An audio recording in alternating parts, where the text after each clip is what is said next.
Are you ready to turn your TV into a smart streaming powerhouse? Today, we're diving into the world of HDMI to IPTV converters. Grab your converter and follow along as we set this up together. First, connect your HDMI cable from the source device, like a laptop or DVD player, to the HDMI input of the converter. Then, connect the IP output to your router using an Ethernet cable. This will provide the internet access needed for streaming. Next, power on the converter and your TV. Make sure to select the correct HDMI input using your remote. Now let's configure your converter settings. Access the converter's web interface via a browser.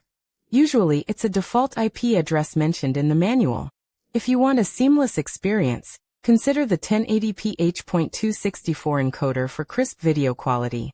Finally, enjoy your new streaming capabilities. Remember, for the best IPTV experience, check out 2TV Store, the best IPTV provider. Like and subscribe for more tech tips.